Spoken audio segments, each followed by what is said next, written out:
One document, one signature, one afternoon. The day William becomes king, he can issue letters patent restoring Diana to Her Royal Highness. No parliament, no vote. Charles proved it works. He stripped Andrew in November 2025. Same instrument, same power. But the decree isn't the story.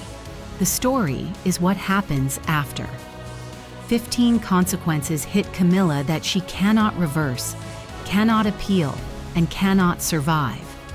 By the end of this video, you'll see everyone, from a London Gazette announcement to a grip on power that finally breaks.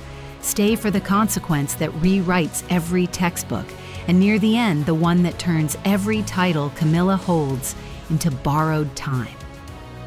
Number 1. The letters patent would read Diana's full name. In the London Gazette, the sovereign issues. Letters patent through the Great Seal of the Realm, the formal legal instrument of royal authority that has been used to create titles, strip titles, declare wars, and change the constitutional structure of Britain since the 13th century. The London Gazette publishes the text.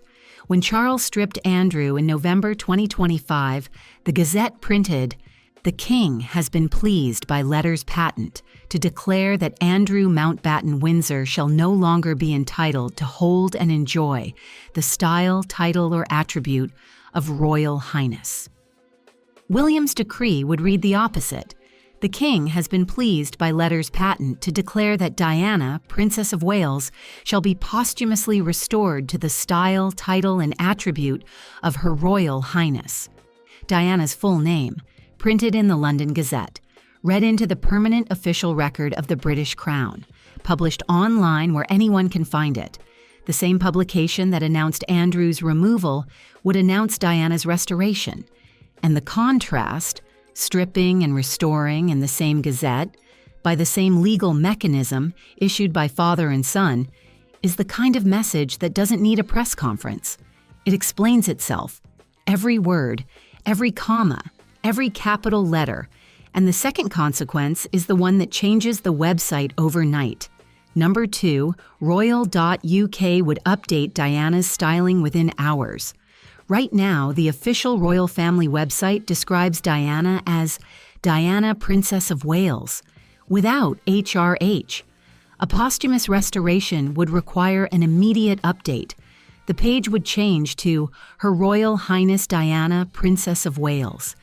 Every future visitor to that page, every student, every researcher, every journalist, every viewer who wants to check, would see the 3 letters restored. The institution that took HRH from Diana would be forced to put it back on its own website, in its own font, under its own crest. And Camilla's page, Her Royal Highness the Queen, would sit on the same website, carrying those 3 letters alongside the woman Charles demanded they strip. The exclusivity of Camilla's HRH dies the moment Diana's is restored, and consequence 3 is the one that hits Camilla's narrative where it lives. Number 3, the sensitivity defense dies permanently. When Camilla married Charles in 2005, she chose not to use the title Princess of Wales, reportedly out of sensitivity to Diana's memory. That sensitivity was praised as humility, as respect, as proof that Camilla understood what Diana meant to the country. But a posthumous restoration of Diana's HRH strips that defense bare. Because sensitivity is a choice. Restoration is a correction.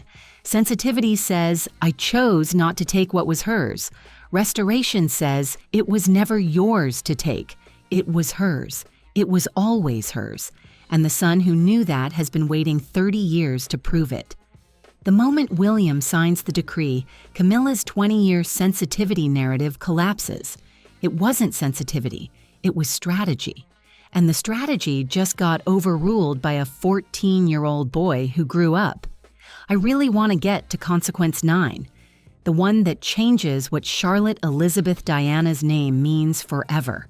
But first, 4 through 8, because those are the consequences that rewrite how every institution in Britain talks about Diana, Camilla, and the monarchy. Number 4, Every state dinner announcement carries the correction. At state banquets, the Lord Chamberlain announces guests by full styling as they enter the room.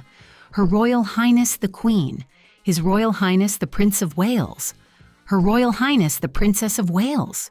The words echo through gilded ballrooms while 200 guests stand in black tie and evening gowns. After the decree, the historical record will show that Diana holds the same 3 letters as Camilla. Her Royal Highness Diana, Princess of Wales, will exist in the same constitutional framework as Her Royal Highness the Queen. Every time Camilla is announced at a state dinner, every time those 3 letters leave the Lord Chamberlain's mouth, the country will know that Diana carries them too. Restored by Diana's son, using the same instrument that was used to take them. The announcement itself doesn't change, but the silence after it does. Think about that. 200 people standing in black tie, 3 letters announced, and the room knows what those letters cost and who paid the price. Number 5. The coronation narrative rewrites itself.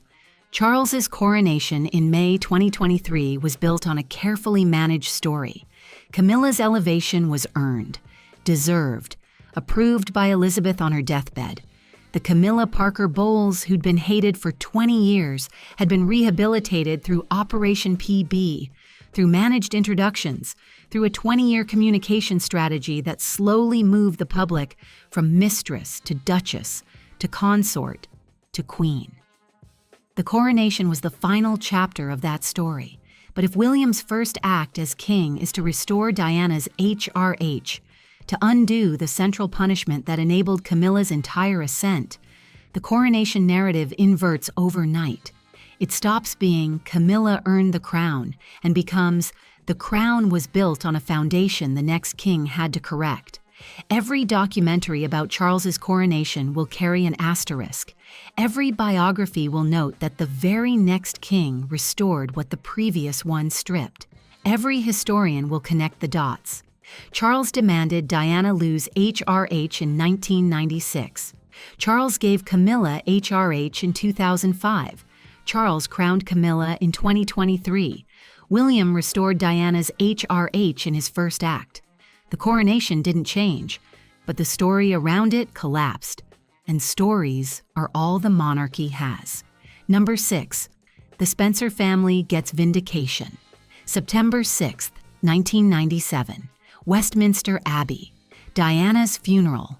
Earl Spencer, Diana's brother, stood at the altar and delivered a eulogy that shook the institution to its foundations. He looked directly at the royal family sitting in the front row, Charles, the Queen, Prince Philip, the entire Windsor establishment, and accused them of stripping Diana of everything. He said Diana needed no royal title to continue to generate her particular brand of magic. He promised, on behalf of Diana's blood family, that they would protect William and Harry. The congregation outside the Abbey heard the speech on loudspeakers and applauded. The sound of the applause rolled into the Abbey like a wave. The royals sat in silence. A posthumous restoration of Diana's HRH is the institution admitting 3 decades later that Earl Spencer was right, that the stripping was wrong, that Diana deserved what was taken from her, and that her son, the boy who sat in the front row of that funeral with a white envelope on his mother's coffin that read, "Mummy," grew up and used the crown's own mechanism to fix what the crown broke. If Charles Spencer is alive to see it, he'll watch the institution do through action what it refused to do through words. Apologize. Number 7. The public polls will shift in one direction. Camilla currently polls at 42% positive and 45% negative. Net negative, according to YouGov in January 2026. More British people dislike Camilla than like her. Catherine polls first in overall favorability. William polls second. Camilla doesn't make the top 3. The restoration of Diana's HRH would trigger the largest wave of public emotion since Diana's funeral. Every newspaper would run it as the lead. Every talk show host in Britain would lead with it. Every comment section would fill with 30 years of suppressed feeling. People saying what they've wanted to say since 1996. She never should have lost it. Charles should never have demanded it. The woman he betrayed was punished for being betrayed. And Camilla, already net negative, already polling behind Catherine, Sophie, Anne, and William, would face a public conversation about titles, justice, and who deserved what. A conversation she cannot win because the numbers were already against her. And the decree just gave those numbers a voice. And honestly, Consequence 8 is the one that stops me every time I think about it. Number 8, Diana's protection failure gets re-examined. When Diana lost HRH in 1996, she lost royal police protection. 13 months later, she was dead in a car driven at high speed through an uncontrolled tunnel by an untrained driver. Piers Morgan wrote, "Losing her HRH status also meant losing the royal protection that went with it, which could potentially have prevented Diana from being in a speeding car." A posthumous restoration of HRH reopens that wound in public, not as a conspiracy theory. As a factual chain, Charles demanded HRH be stripped. HRH carried protection. Protection was withdrawn. Diana died. Restoring HRH doesn't bring Diana back, but it puts the chain of events back in the national conversation. And Camilla, the woman who benefited from Diana's removal, will be standing in the middle of that conversation. Without a shield. Number 9. Charlotte Elizabeth Diana's name changes, meaning forever. Think about that name. Charlotte, Elizabeth, Diana. William and Catherine chose it in a hospital room in May 2015. Not Charlotte Elizabeth Camilla, not Charlotte Elizabeth Annabelle, not any name from Camilla's family. Diana. Right now, the Diana in Charlotte's name honors a grandmother who was stripped of her royal status, chased through a tunnel, and buried without the HRH that proved she once belonged. After the decree, it honors a grandmother whose status was stripped by one king and restored by the next. A grandmother the crown wronged and then, a generation later, made right. The name doesn't change, not one letter, but the weight behind it transforms completely. Charlotte carries the name of a woman the institution corrected itself for, a woman whose son used the most powerful legal instrument in the monarchy to keep a promise he made at 14. Every time Charlotte's full name is read at a state event, a christening, a school assembly, a future coronation, Charlotte Elizabeth Diana, the country hears Diana's name and knows the boy grew up. He became king. And his daughter's name is the living proof that the promise was kept. I really want to get to 15, the consequence that turns every title Camilla holds into borrowed time. But first, 10 through 14, because those are the ones that change how history remembers this family. Number 10, every biography of Diana gets a new final chapter. Let me say that again slowly. Every biography. Every documentary, every Wikipedia entry, every school textbook that mentions Diana, Princess of Wales, all of them currently end the same way. Diana lost her HRH in 1996. Diana lost her protection. Diana was chased through a tunnel in Paris. Diana died on August 31st, 1997. The story ends in tragedy. A posthumous restoration adds a chapter that doesn't currently exist. Diana's son became king. Diana's son issued letters patent under the Great Seal of the realm. Diana's HRH was restored. Diana's son kept a promise he made at 14 years old. The story of Diana stops being a tragedy with a full stop. It becomes a tragedy with a correction, and tragedies make people sad, but corrections make people share. A tragedy gets 1 share, a correction gets 10. That final chapter, "The boy grew up and fixed it," is the most shareable sentence in royal history, and it hasn't been written yet, but it will be. Number 11. William's authority as king is established in his first act. The first decree of any reign sets the tone for everything that follows. Elizabeth's first acts were about continuity, confirming the household, retaining her mother's staff. Charles's first acts were about titles and positioning. He elevated Camilla's styling from consort to queen, added Anne and Edward as counselors of state, and began the process of slimming the monarchy. If William's first act as king is restoring Diana's HRH, the message is unmistakable and irreversible. This reign is about justice, about a promise kept across 3 decades, about a son who remembered what the institution wanted him to forget. Every future prime minister who walks into the room with William will know what his first act was. Every foreign head of state will know. Every Commonwealth leader will know. And Camilla will know, from the first hour of the new reign, that the man on the throne is not her stepson asking for peace. He is Diana's son delivering a correction, and he started with the one that hurt most. Number 12.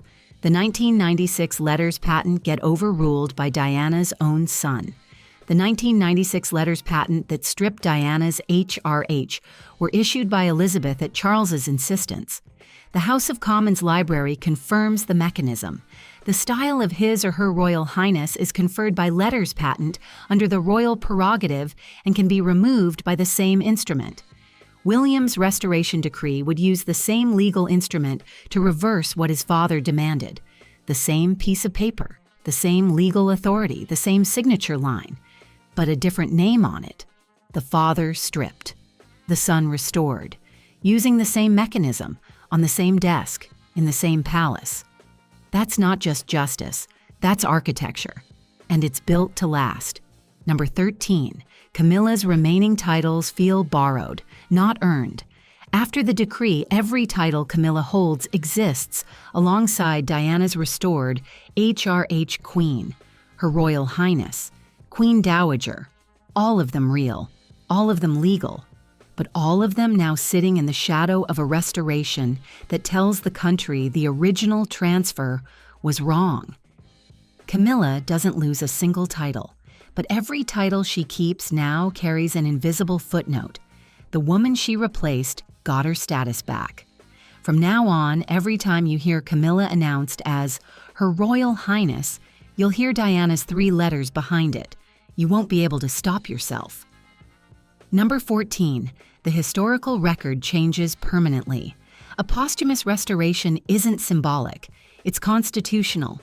The official styling of Diana, Princess of Wales, changes in every future document, every future reference, every future entry in the court circular archives. From Diana, Princess of Wales, to Her Royal Highness Diana, Princess of Wales, permanently.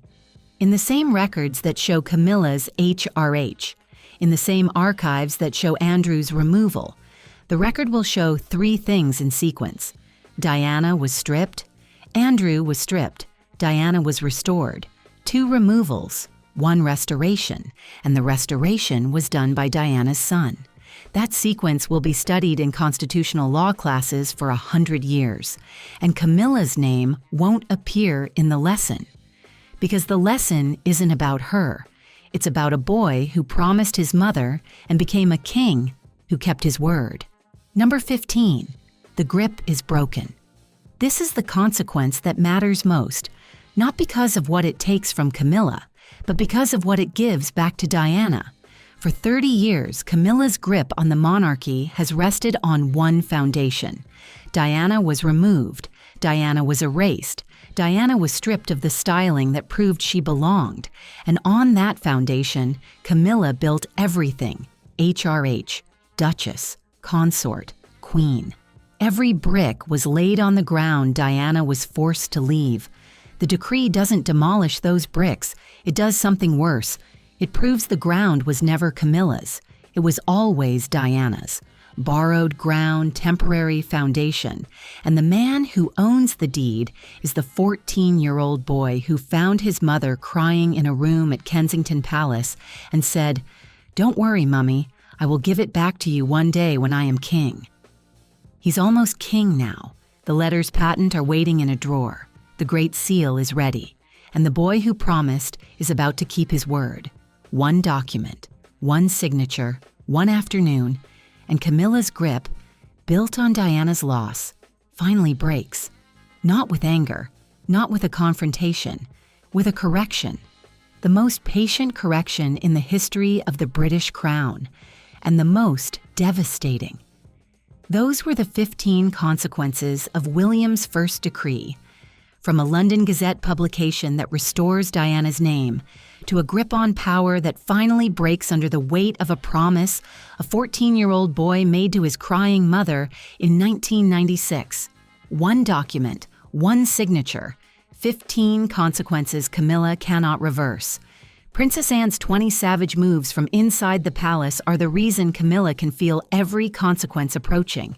If you want to see those 20 moves, that video is right here.